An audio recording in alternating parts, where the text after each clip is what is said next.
on a des questions diverses. Alors, ces questions diverses qui avaient été posées,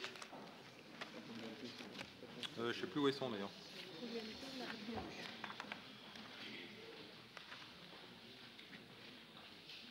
En ce qui concerne retrouver Cherbourg-Octeville, je pense qu'il y a deux questions qui ont été. Il y avait deux questions, hein, je pense qu'on y a répondu sur la salle multifonction et sur le pôle de santé. La gauche debout, la remise de la pétition au sujet de la salle multi-activité de la Montquentin. Madame Thieulhan. Oui, alors cette pétition, elle nous a été remise le 27 novembre et nous avons immédiatement envoyé un courrier à tous les pétitionnaires pour les réunir 15 jours après, le 13 décembre à 14 h. Sur l'ensemble des pétitionnaires, il y avait donc 12 présents qui avaient entre 8 et 24 ans, plus un papa qui était là et qui accompagnait ses enfants. Une fille et 11 garçons âgés, je vous l'ai dit, de 8 à 24 ans, avec quand même une majorité de plus de 18 ans. Donc la pétition, vous vous en souvenez, elle disait de façon assez vague nous sommes contre le système de l'ELAC et pour le retour de la SCAC, et demandait des heures d'ouverture complémentaires. Donc on a discuté de tout ça tous ensemble, nous avons examiné les choses très précisément pendant pas loin de 2 heures de réunion, tout à fait intéressante. La première chose qui en découle, c'est qu'en effet, il semblerait que les heures d'ouverture ne soient pas parfaitement adaptées. Et justement, nous étions en train d'y réfléchir, puisqu'il y a une ouverture de 14 h à 17 h et que pour ceux qui sont encore scolarisés, évidemment, ça n'est pas tout à fait adapté. Nous réfléchissions donc déjà à la possibilité de faire glisser ces heures d'ouverture, puis plutôt après 17 h. Donc, par ailleurs, il considérer que peut-être il n'y avait pas assez de nocturnes, en particulier pendant les vacances scolaires. Donc on va examiner les choses et voir si on peut en effet augmenter un petit peu la fréquence des ouvertures nocturnes lors des vacances scolaires. Comme il y avait aussi beaucoup de plus de 18 ans qui étaient présents, eh bien, je leur ai proposé de travailler sur des créneaux de mise à disposition en autonomie. Et pourquoi pas de constituer aussi une petite association. C'est quelque chose qui se regarde, d'autant plus qu'ils ont des projets de soirées cinéma, des choses comme ça. Certains voudraient travailler même sur une formation pour pouvoir un jour encadrer d'autres jeunes. C'est quelque chose, évidemment, qui est très intéressant. Ils ont signalé également la difficulté du mélange des différentes tranches d'âge, 11-15, 15-25, on va parfois même jusqu'à 35. Alors donc, ça fait beaucoup de mélange. Alors là, il faut regarder si on peut séparer les tranches d'âge. La nature des activités qui sont proposées, c'est-à-dire que moi, je me suis étonnée qu'il y ait si peu de filles. Et la jeune fille qui était présente, la seule, qui prenait très peu la parole d'ailleurs, a indiqué qu'en effet, s'il y avait des activités différentes, peut-être il y aurait plus de filles. Donc c'est quelque chose que nous allons devoir regarder là aussi. Et puis ils ont abordé bien d'autres sujets que les lacs.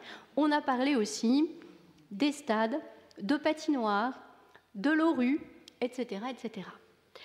Alors, évidemment, ils ont un très très fort attachement à leur équipement, ils ont la volonté de s'y investir et on a pris rendez-vous le 4 avril pour examiner les propositions qu'on peut faire pour les différents aménagements. Alors, je leur ai posé la question, moi évidemment, pourquoi vous avez fait une pétition ? Parce qu'après tout, c'est très simple de nous contacter, on est très souvent présents sur le territoire et il est très facile, par l'intermédiaire des animateurs, de faire remonter une demande. Pas difficile de passer un coup de fil ou d'envoyer un petit mail. Hein, on a un site internet. Alors la réponse était intéressante. Quelqu'un nous a dit dans une réunion qui a eu lieu ici que quand on voulait avoir quelque chose, eh bien, il fallait faire une pétition. Et cette réunion, elle était organisée par un certain... Alors ils ont commencé par dire par un certain Raphaël. Puis finalement, ils ont corrigé, ils ont dit un certain Ralph Le Jamtel. Et ce quelqu'un qui n'était pas Ralph,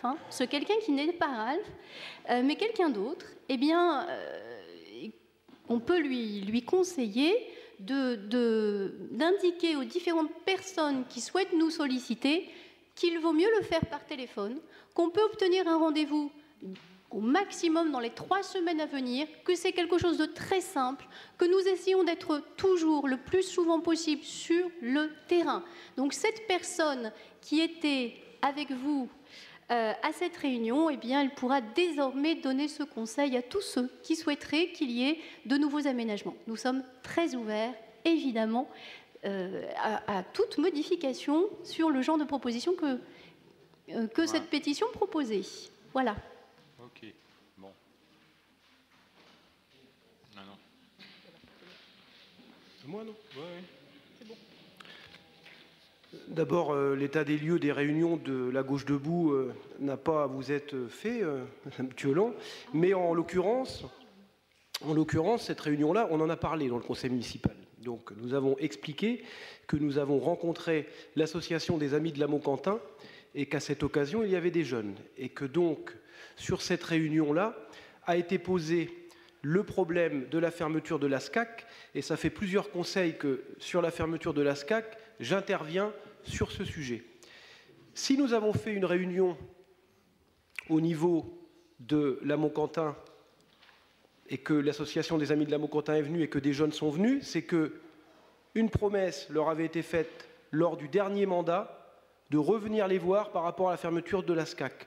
Dans la mesure où cette promesse n'avait pas été tenue, eh bien, il y avait un ressenti qui était doublé par effectivement l'opération de renouvellement urbain, qui fait que de 300 habitants, la Montcantin a été diminuée d'à peu près de moitié. En tout cas, quand je dis la Montcantin, si on prend un secteur géographique, et on sait que ce sont les territoires vécus qui définissent l'identité des territoires, donc il y a un attachement à la Montcantin, ce que la fête notamment de la Montcantin en est une des illustrations.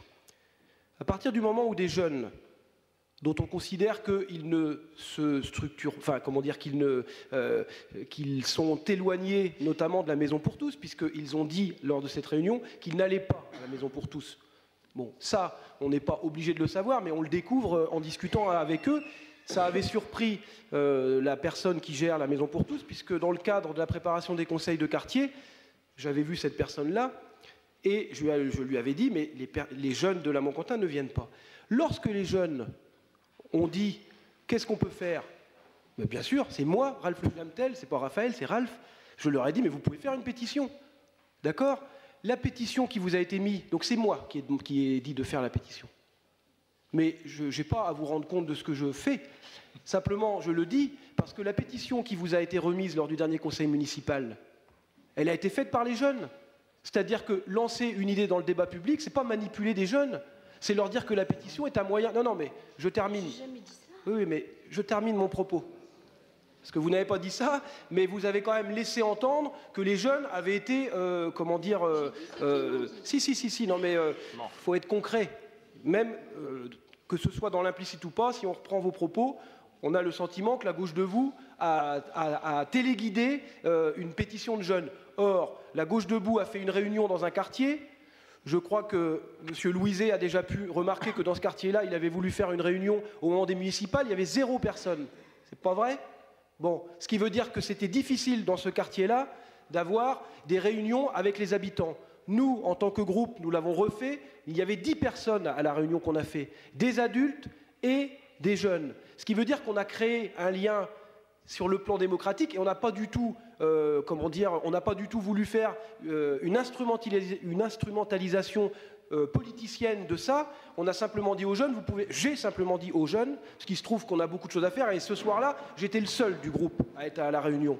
Donc les jeunes ont fait leur pétition, ils l'ont écrite tout seul, il suffisait de la lire parce qu'il y avait des imperfections dans la pétition, ils l'ont fait signer tout seul, et à partir de là, moi je me réjouis que vous, en tant que maire adjointe à la jeunesse, parce que c'est votre activité politique qu'à mettre en œuvre, vous ayez repris langue avec ces jeunes-là et que vous mettiez en place un calendrier. Mais je constate aussi, Madame Thiolan, que vous reconnaissez maintenant que l'ouverture de l'ELAC pose un problème, et si on reprend les actes du conseil municipal du mois d'avril, vous le disiez que ça n'était pas le problème, et même Monsieur Houlgad, vous aviez dit non, Monsieur Le Jamtel, vous ne pouvez pas dire qu'on a laissé tomber les jeunes de la Montcantin. Donc, moi, je ne suis jamais dans la polémique stérile, mais là, ce que vous avez fait, vous avez un peu mordu le trait, parce que vous avez voulu financer par rapport à quelque chose qui est important, c'est-à-dire des jeunes qui se sont pris en charge, et moi, j'assume politiquement pleinement le fait que quand je fais une réunion publique avec des habitants, et que ces habitants-là me pose des questions sur comment peut-on faire pour s'organiser par rapport à la municipalité,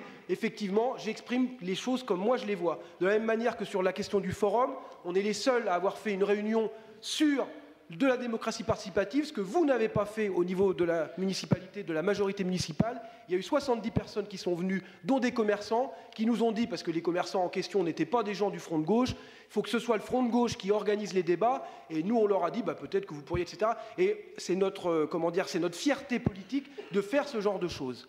Alors, très honnêtement, soyons un peu sérieux sur ce sujet-là, et ne finançons pas, et tant mieux si les jeunes sont dans une démarche de s'organiser.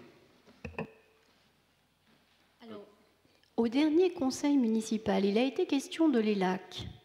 Et nous avons répondu que l'ELAC n'était pas fermé. Et il n'est pas fermé. Et il est ouvert tous les jours. Et en effet, il est ouvert tous les jours. Simplement, il n'est pas forcément ouvert aux bons horaires. La question ici de fond est la question de la méthode.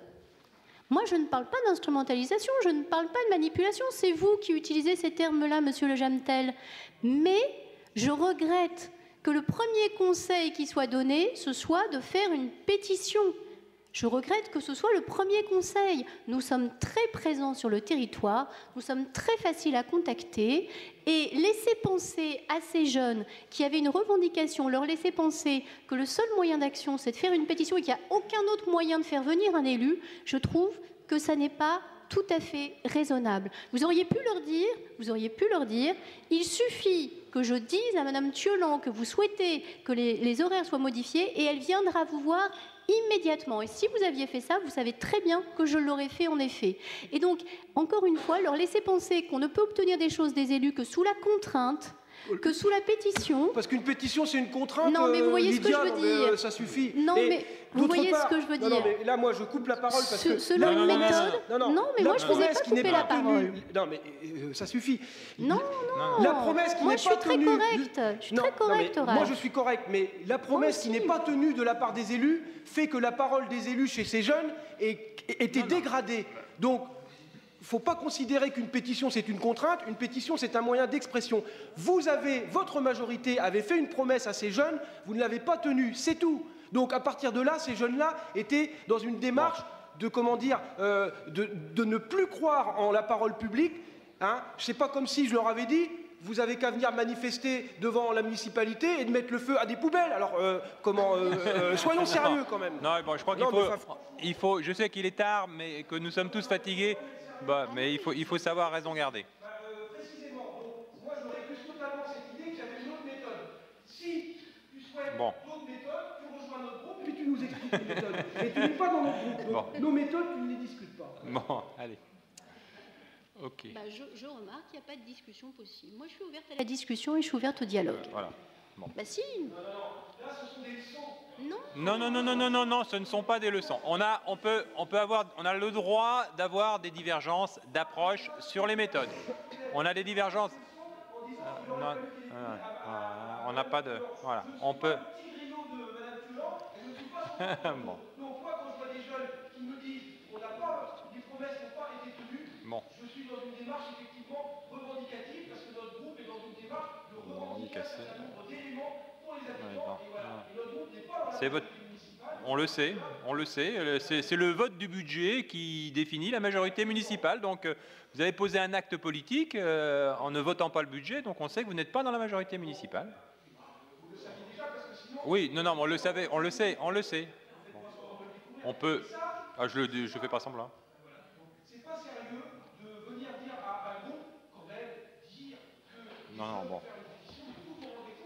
Bon. Sous la contrainte, les délais étaient contraints parce que je te signale qu'on a posé la question dès le mois d'avril et que la question, vous l'aviez éludée en disant il n'y a pas de problème, les lacs, ça marche bien. Non, l'ASCA, vous avez fait une erreur. Moi, je suis convaincu que même les services administratifs de la ville sont d'accord avec ce diagnostic. Les 15 000 € qui n'ont pas été donnés à l'ASCA quand elle avait besoin de trésorerie, c'est une erreur politique qui a été commise et d'une certaine manière, on a joué notre rôle, malgré nous peut-être, mais de recréer, je dis malgré nous parce que quand je vois la manière dont on nous interpelle sur ce sujet-là, je me dis qu'on aurait mieux fait précisément d'instrumentaliser et pourquoi pas de faire une manifestation de jeunes. Là, on aurait pu dire, quand même vous exagérez. Mais c'est pas vrai, on a fait une pétition, on l'a remise, on a fait ça en toute transparence. Okay. Mais dans ce cas-là, Dans ce cas-là, non, mais c'est vrai que j'aime pas vraiment cette violence et en même temps, ça me chatouille. Non, Bon. un petit peu, je trouve, dans la manière. D'accord. On va en rester là sur ce sujet. Je peux intervenir? Ouais. J'aimerais parler en tant que professeur d'éducation civique, juridique et sociale, que j'exerce au lycée Blé, puisque certains le savent déjà. Je suis fière de ce qu'ont fait les jeunes, là. Moi, je trouve que la pétition, c'est un moyen d'expression, comme la manifestation, et ils se sont pris en charge, et notre groupe est très heureux de cette initiative. Voilà. Mais dans ce cas-là, pourquoi ne pas être venu au conseil municipal en disant, voilà, j'ai invité les jeunes à rédiger une pétition et je te donne cette pétition qu'ils ont rédigée. C'est pas exactement comme ça que les choses m'ont été présentées. Voilà. C'est la pétition des jeunes. Non, mais elle ne peut pas dire ça, Lydia. C'était la pétition des jeunes, c'était pas notre pétition. On n'allait quand même pas dire. Non, mais d'abord, on n'a pas de compte à rendre. C'est-à-dire que vous, quand vous faites des arbitrages dans votre bureau municipal, est-ce qu'on a tout le script de vos arbitrages? Non. Donc quand on fait une réunion avec des jeunes, on ne va pas vous montrer le script. La pétition, c'est pas nous qui avons tenu la plume. Ce sont les jeunes qui ont formulé leurs revendications. On a simplement donné la forme de revendication et après ils se sont occupés en autonomie de faire ce qu'ils avaient à faire. En autonomie. Donc, je suis désolé, mais je réfute totalement ton argument. Bon, allez. On passe à la question suivante. Donc, peut-on avoir un bilan de la venue du DAZEN à la mairie de Cherbourg?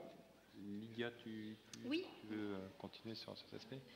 Alors, c'est une intervention qui va au-delà de la simple venue du DAZEN le 15 décembre. C'est un petit bilan pour vous tous de tout ce qui s'est passé autour de l'éducation prioritaire et de ce que nous avons essayé de mener comme action. Nous étions très nombreux à nous mobiliser pour l'éducation prioritaire, mais tout le monde n'était pas là. Alors, le 19 novembre, pour retracer un petit peu l'ensemble de l'historique, le DAZEN nous a sollicité un rendez-vous avec le maire pour nous annoncer la nouvelle carte de l'éducation prioritaire. Dès le 26 novembre, face à ces annonces, nous avons écrit à la ministre pour contester cette carte et demander une audience qui nous permettrait de défendre nos écoles. Immédiatement, nous avons également saisi notre députée, Madame Geneviève Gosselin-Fleury, et le ministre de l'Intérieur. Le 2 décembre, nous étions au collège Cachin lors de la visite du DAZEN, aux côtés des enseignants et des parents, et nous contestions, Michel était présent, contestait son argumentation. Le 4 décembre, même chose à l'école Douaneau, nous étions aux côtés des enseignants et des parents face au DAZEN. Nous avons reçu à différentes reprises des représentants des différents établissements pour constituer un dossier très complet, contestant les critères qui avaient été retenus et les chiffres. Le 15 décembre, nous avons organisé en mairie une réunion avec le DAZEN et tous les acteurs concernés. Donc c'est cette fameuse réunion sur laquelle nous avons une question. Le but était de lui remettre ce dossier, constitué grâce à l'aide de tous, un dossier très précis, avec des analyses sociologiques, des indicateurs de toutes sortes, extrêmement précis, et de montrer au DAZEN donc que nous étions tous réunis sur cette question, tous, c'est-à-dire les parents, les enseignants, les syndicats et les élus. Nous étions tous réunis autour d'une position unanime. Alors bien entendu, de plus, nous avons tenu à être présents à chaque rassemblement, chaque manifestation menée par les établissements, bien évidemment. Il y a eu un grand rassemblement le 5 décembre à Cachin ou le 17 décembre, place de la République, donc évidemment hier. Le 16 décembre, donc ce mardi, nous avons reçu une copie du courrier de la ministre de l'Éducation nationale au ministre de l'Intérieur. Et que nous dit ce courrier ? Contrairement à ce qu'on a pu lire ici ou là, la ville a obtenu, comme d'autres villes, comme Dijon notamment, un statut dérogatoire pour 5 écoles. Douaneau, Jaurès élémentaire et maternelle, La Pole et Fraternité. Ce qui constitue en soi une véritable avancée. Parce qu'avec ce courrier, nous avons la garantie que les moyens de l'éducation prioritaire seront maintenus pour les 3 écoles et créé, puisqu'il n'existait pas, pour la pôle et pour fraternité. C'est-à-dire que nous aurons les seuils de fermeture et d'ouverture des réseaux d'éducation prioritaire, la double décharge des directeurs, ainsi que des maîtres plus. Nous avons la garantie, c'est-à-dire que nous ne sommes plus obligés de compter simplement sur la bienveillance des uns et des autres. Nous avons une garantie. Nous ne devons pas oublier également que ce courrier rappelle bien sûr que le Collège des provinces est passé en REP+, ce qui est le résultat du très bon travail des équipes, et ce qui est le cas pour très très peu d'établissements, et très peu de réseaux sur l'ensemble ici de la France, donc nous en sommes très heureux.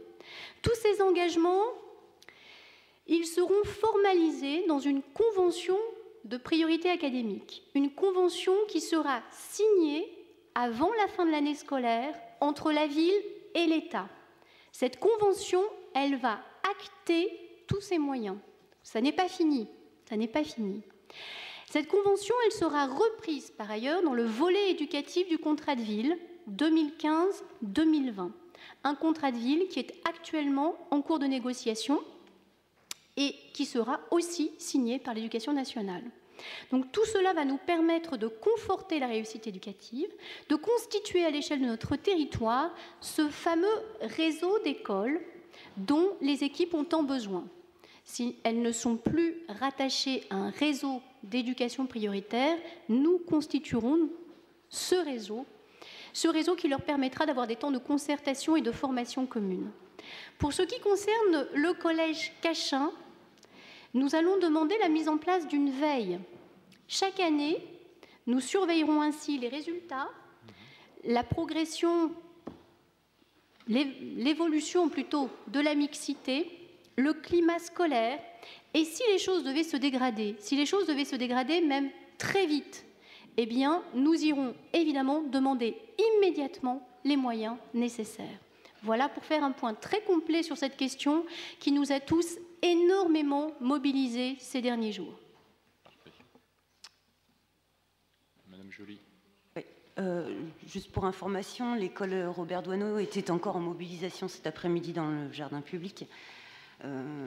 Voilà, je tenais à rappeler quand même que nous prenons acte, monsieur le maire, à votre engagement de ne pas signer le contrat de ville s'il n'y avait pas les moyens nécessaires sur l'éducation prioritaire. Et actuellement, il n'y a pas les moyens nécessaires. Certes, la ministre s'engage sur 4 ans au maintien des seuils en REP, au dispositif plus de maîtres que d'école. Cet après-midi, j'ai rencontré Madame Marguerin qui dit plus de maîtres que d'école, enfin, ce sera des postes. À l'octroi de décharge pour les directeurs, ils sont où les temps de formation? Ils n'apparaissent pas dans le courrier. Les temps de concertation, ils n'apparaissent pas dans le courrier.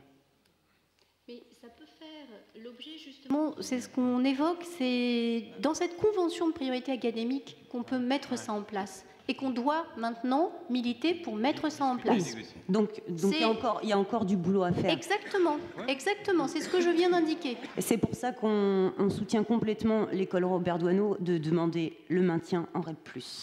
Ça fait 17 ans que l'école Robert Doisneau appartient au réseau d'éducation prioritaire des provinces, qu'elle bénéficie de l'innovation pédagogique qui se passe là-haut. Sincèrement, c'est la grande école perdante de mercredi.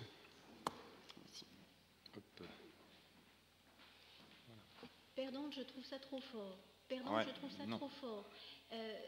Effectivement, on aurait pu espérer, et on a milité jusqu'au bout pour que Doisneau soit rattaché à ce réseau qui existait, qui était celui du Collège des provinces, et auquel elle a été rattachée pendant des années et des années. On a milité jusqu'au bout. Aller jusqu'à dire qu'elle est perdante, alors que les moyens vont être, du réseau vont être maintenus, et qu'on a encore à négocier, en effet, pour constituer le réseau avec des temps de concertation et de formation. Ça, c'est pas encore abouti complètement. Mais qu'on a maintenu le plus important, temps de décharge des directeurs, seuil d'effectifs, enfin seuil de fermeture et d'ouverture du REP, effectif du REP, etc., etc., je ne dirais pas perdante. C'est vrai qu'elle aurait été, par contre, et là je serais d'accord, complètement gagnante à intégrer le REP+, puisque le REP+, c'est des moyens en plus. Donc là, elle aurait vraiment été gagnante.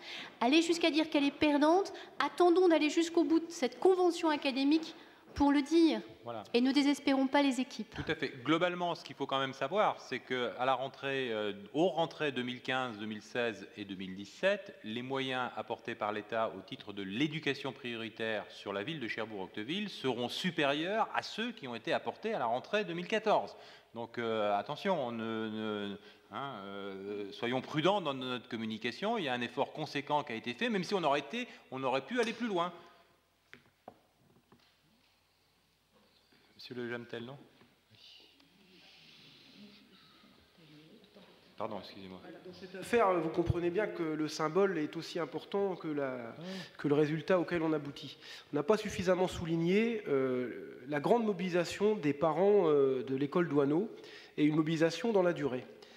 Donc moi, d'une certaine manière, pour être tout à fait objectif, la lecture des moyens qui sont maintenus, effectivement, d'un point de vue logique, peut conduire à dire qu'un certain nombre de choses sont sauvegardées.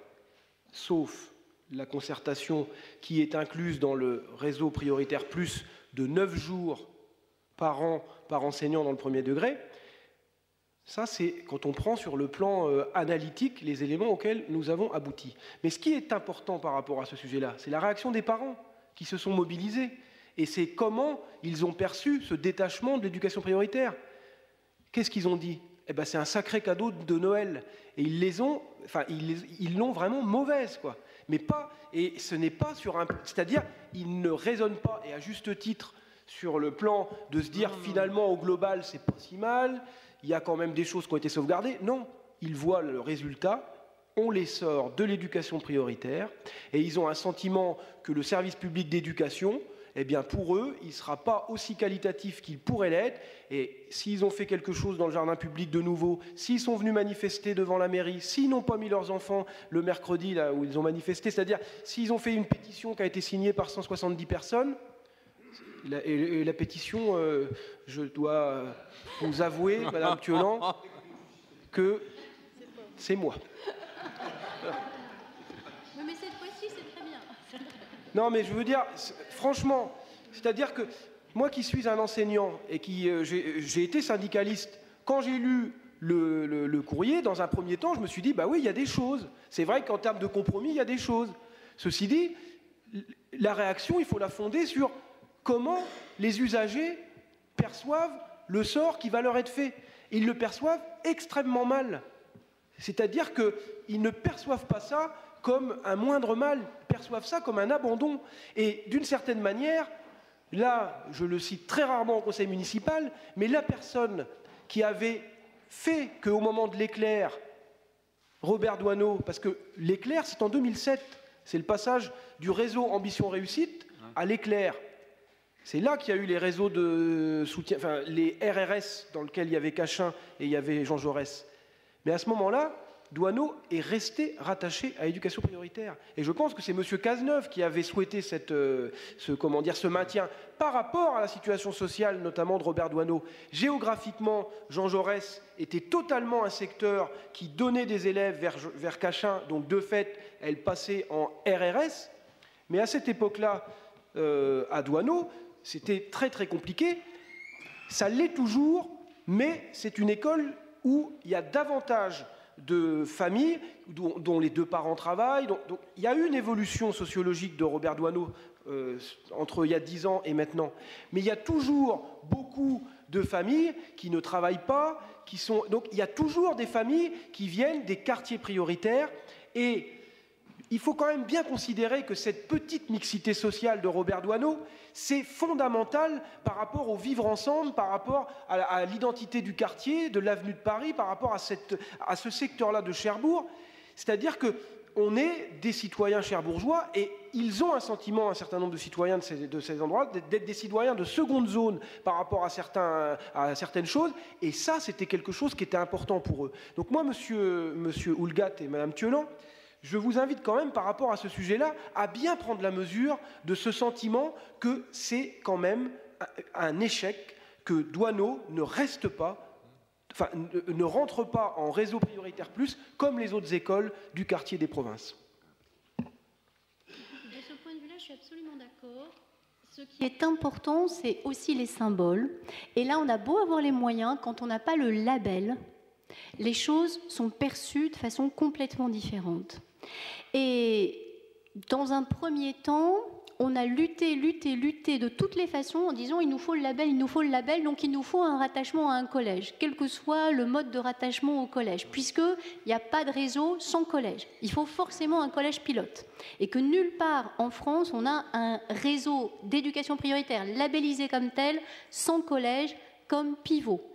Bon, on a par exemple proposé, pourquoi pas, un rattachement administratif des 5 écoles au REP de province, puisque les provinces étaient maintenues. Et évidemment, on nous a répondu, mais sur le plan du suivi pédagogique, de la continuité pédagogique, ça n'a pas de sens. Ça n'a pas de sens. Soit. Mais nous avons bien ici, quand même, et il va falloir justement qu'on puisse le voir aussi. On a perdu le label. Symboliquement, c'est quelque chose qui est fort, mais en même temps, on a conservé les moyens et on a gagné quelque chose qui existait pas du tout. C'était des écoles qui étaient oubliées, la pôle et fraternité, parce qu'elles n'étaient jamais en lien avec un collège qui, lui, aurait pu prétendre à entrer dans un réseau. Elles étaient oubliées alors qu'elles étaient, et vous voyez pour la pôle, directement à proximité d'un quartier qui fait partie des territoires cibles de la politique de la ville, avec 70% des enfants de l'école de la pôle qui sont issus du quartier territoire cible de la politique de la ville. Donc on a vraiment aussi des choses nouvelles. La perception évidemment des parents de l'école de la pôle ne sera pas la même que celle des parents de l'école de Douaneau. Et la lutte maintenant, le travail maintenant que nous avons à faire, et nous avons vraiment une marge de négociation importante, c'est bien d'avoir dans cette convention académique l'équivalent et qui pourra donner à tous la preuve, y compris dans les symboles, que nous avons bien maintenu l'éducation prioritaire, les moyens, et que nos quartiers ne sont pas abandonnés.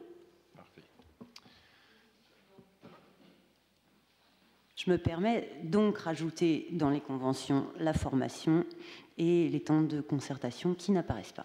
Ce serait l'idéal, on est d'accord. Madame Gosselin-Fleury. Je voulais juste ajouter quelque chose.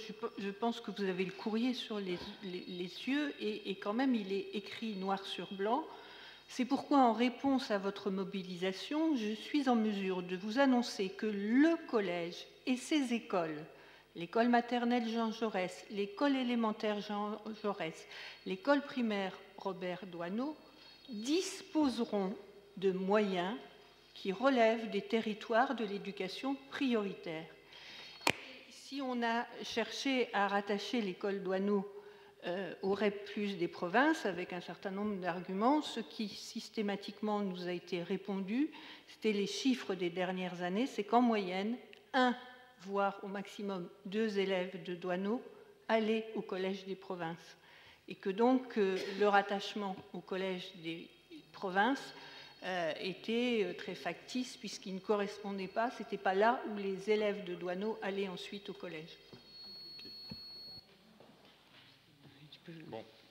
Juste pour terminer, ça fait 17 ans que l'école travaille avec le collège Les Provinces. On sait très bien qu'il y a une dynamique qui s'est instaurée. Si on casse cette dynamique, on va casser les équipes, parce que les équipes aussi, enfin, vraiment pour les enseignants aussi, c'est le manque de reconnaissance. Qu'est-ce qu'ils vont faire ? Ils vont partir. On va créer des équipes instables. Que vont faire les classes moyennes ? Il y a moins de moyens sur l'école. Elles vont fuir. Et c'est quoi à terme ? La paupérisation du quartier. Okay. Non, c'est pas vrai, c'est pas vrai. Dans les textes, c'est faux. J'ai rencontré Madame Marguerin cet après-midi qui me l'a bien confirmé. C'est pas. Non, mais personne ne l'a, la convention encore.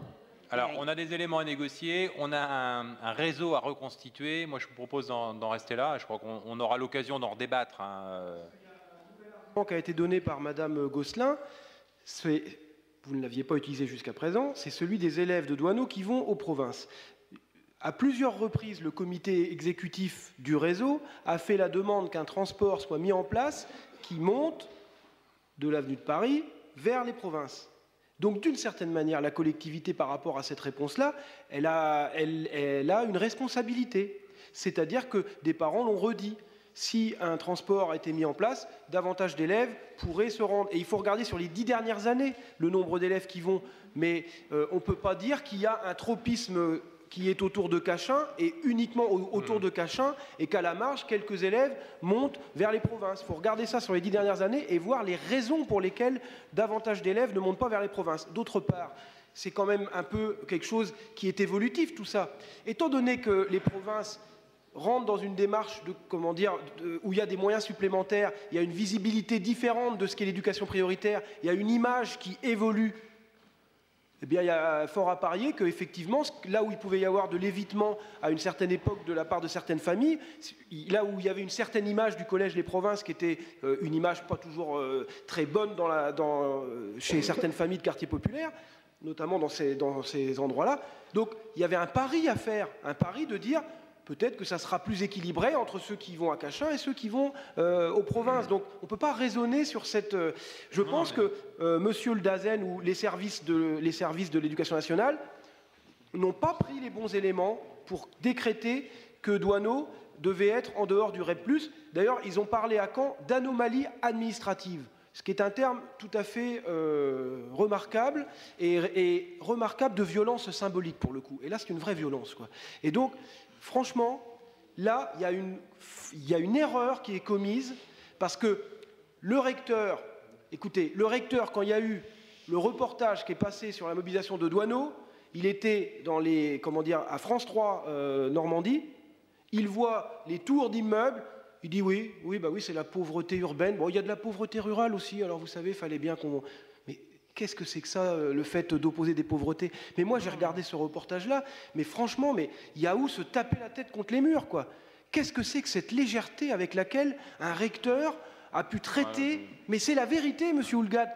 Le cas de Robert Doineau est traité avec une légèreté qui n'est pas normale, quoi. Et si madame Najat Vallaud-Belkacem s'est entretenue avec monsieur Cazeneuve, je suppose qu'il lui a dit pourquoi, à l'époque, il a maintenu Doineau dans le réseau prioritaire et pourquoi il fallait le maintenir. Qui a le pouvoir de le faire? Madame Thiolan, dans la mobilisation de mercredi dernier, a dit qu'il y avait un appel auprès du ministre de l'Intérieur, puisque c'était le titre de la presse de la Manche, le ministre de l'Intérieur saisi.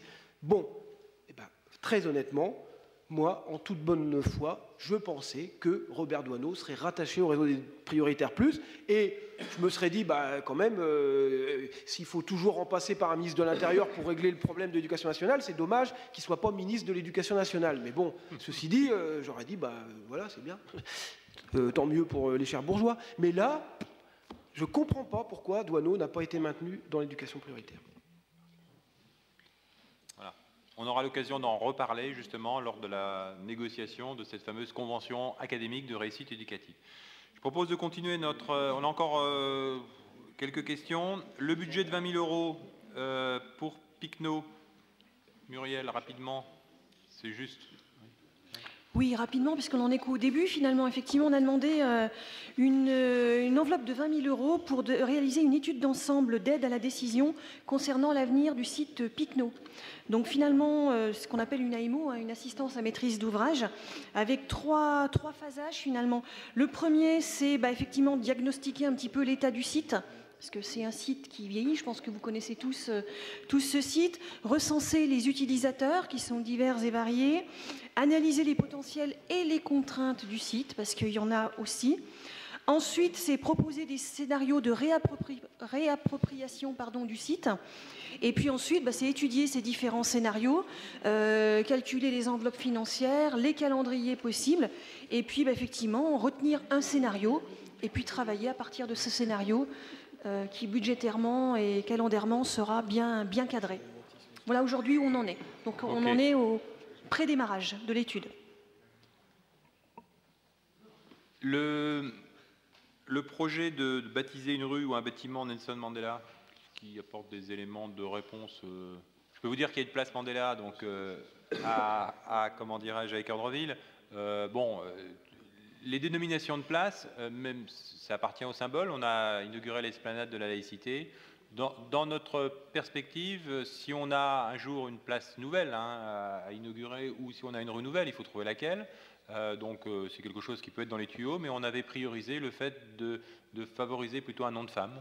Donc voilà. Oui. Madame Corpel. Moi, je pense à la passerelle. C'est une c'est un lien entre les peuples. Non, on verra si elle a besoin d'un nom. Pourquoi pas? On verra ça en temps utile. Voilà. Merci de cette proposition. On a encore 2 questions. La première, c'est sur la bibliothèque des sciences. Madame Gentil. Et puis après, ce sera les serres du parc Emmanuelier pour terminer. Si j'ai bien compris la question, c'était nous demander quel est l'avenir de la bibliothèque des sciences. C'est ça? Alors, la bibliothèque des... Oui? Oui. Bon, d'accord.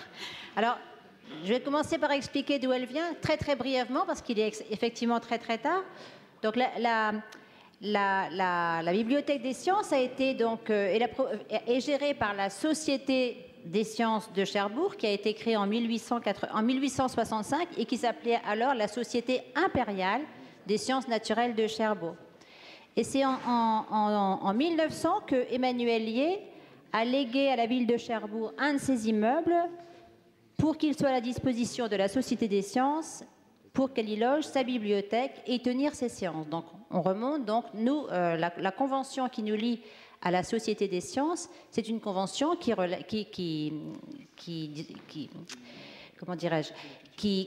née de ce legs d'Emmanuelier.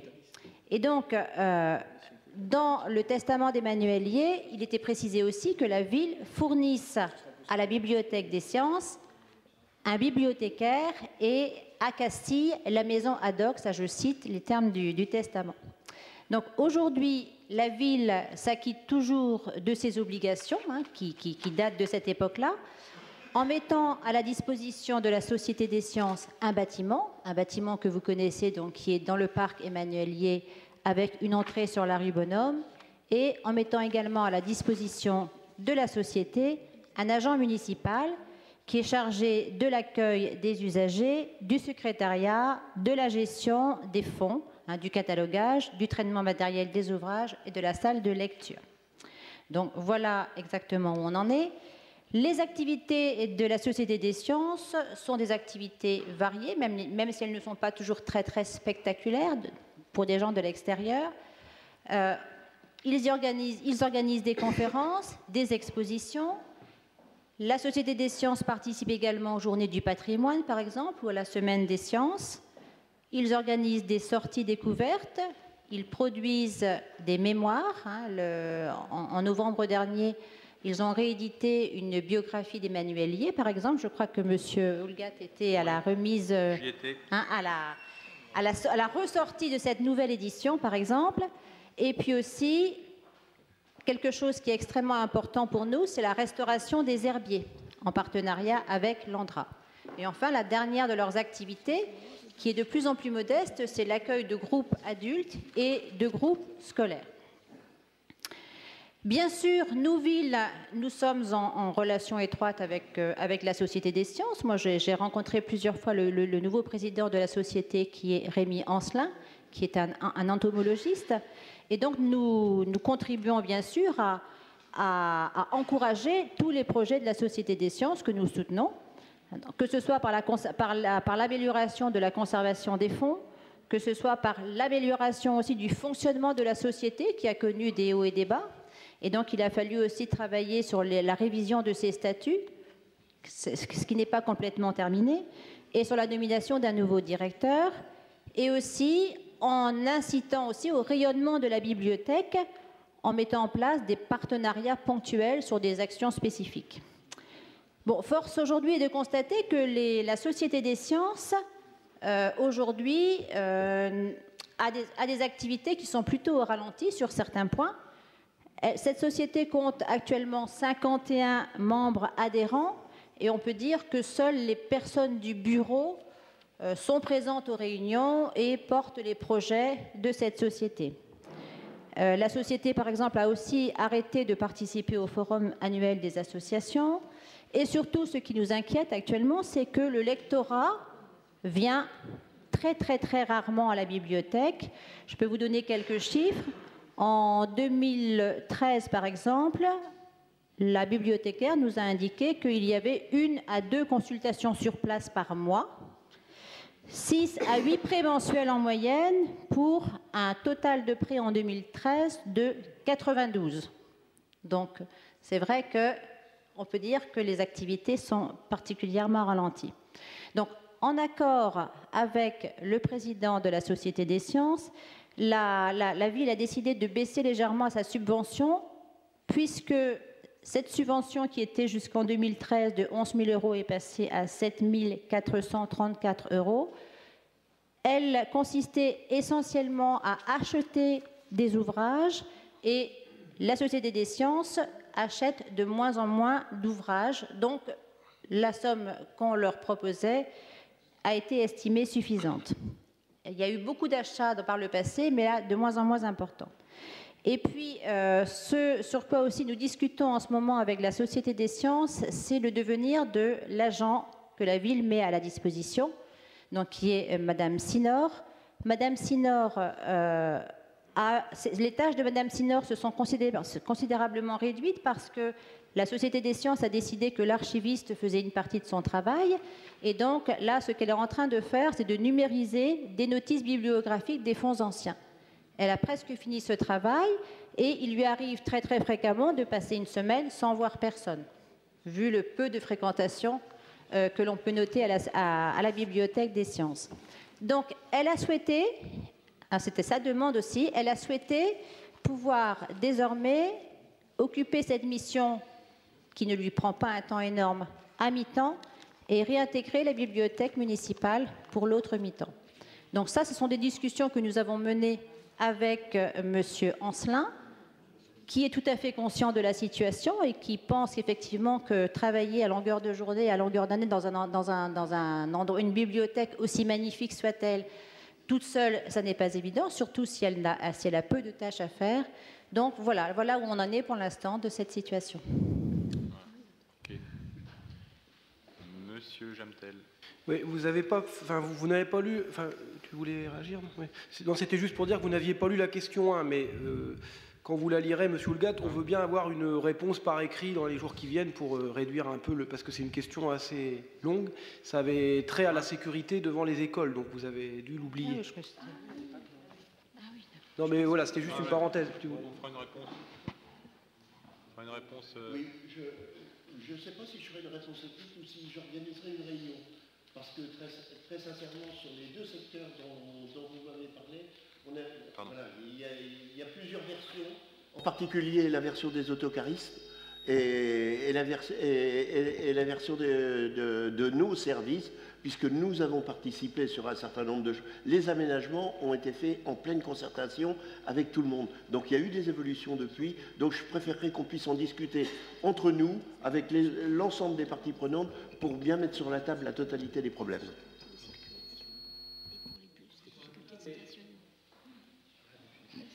Devant le Collège des Provinces, pas de problème pour les autocaristes. Devant Noblet, pas de problème. La voie des Coquelicots avec l'EHPAD d'un côté, l'école maternelle de l'autre, ça c'est un vrai problème de sécurité. Les autocaristes de chez Colas le disent à plusieurs reprises. Il y a des circonstances parfois qui sont vraiment pas terribles. Et d'autre part, le zébra devant l'école Bakken, où ils doivent se garer pour que les enfants montent dans le car, c'est pareil, c'est problématique aussi, quoi. Donc c'est devant Bakken et devant les Coquelicots que là il y a une problématique à faire évoluer, quoi. Ok. Nicolas Vivier, fréquente le quartier. Oui, pour les Coquelicots, le problème a été remonté l'année dernière et j'avais remonté l'information au service. Ceci dit, j'ai moi-même, j'ai cherché les ennuis parce que j'ai moi-même reposé la question au dernier conseil d'école et ça n'avait pas l'air d'être un problème si urgent que ça. Ceci dit, je pense qu'il faut le traiter parce que dans la rue, c'est un problème et ce qui serait bien, c'est de trouver un emplacement où on puisse se stationner à écart de façon sécurisée et qu'il puisse rester sans créer un embouteillage, quoi. Okay. Voilà. Monsieur Vivier, Madame Duval, la directrice des Coquelicots, si vous l'entreprenez sur le sujet de comment les cars se garent devant l'école, vous verrez que c'est un sujet de préoccupation quand même. Hein. J'y suis tous les matins en fait, donc j'ai l'occasion. Oui, mais moi c'est une collègue de travail et je peux vous dire que c'est pas un sujet qu'elle estime secondaire non plus, quoi. Je n'ai pas dit qu'il était secondaire, ceci dit. Mais... Bon. Ok. Dernier point, c'était sur les serres du parc Emmanuelier. Les serres du parc Emmanuelier, donc ça correspond à quoi la question? Quel est l'avenir des serres du parc Emmanuelier? L'avenir, y compris celles non accessibles au public. Oui. Et que va devenir la collection d'orchidées? La collection d'orchidées, d'accord. Bon, les serres du parc Lier c'est vraiment un très bel équipement qui est très apprécié des touristes, des scolaires également, des habitants. Et donc nous avons un programme de rénovation pour 2015 et 2016 de ces serres. Alors 2015, vous avez à l'intérieur de cette serre, d'une serre, un ruisseau bordé par différentes plantations. Donc là, il y a une rénovation prévue pour 2015. Et 2016, il est prévu de rénover la serre tropicale où se situent les bananiers. Vraiment, au contraire, on fera très attention à ces serres. Elles ne sont pas en train d'être délaissées par nos services, bien au contraire. Les orchidées. Alors les orchidées, c'est en fait, il y a des orchidées qui sont présentées au public et il y a surtout des orchidées qui ne sont pas accessibles au public. Pour la bonne raison, c'est que ces orchidées font l'objet de saisies faites par les douanes. Donc les douanes nous confient les orchidées, parce qu'il y a des trafics d'orchidées, pour ceux qui ne le savent pas, des trafics d'orchidées. Et donc ces orchidées sont dans des serres non accessibles au public, mais si vous souhaitez aller les voir, elles sont bien entretenues.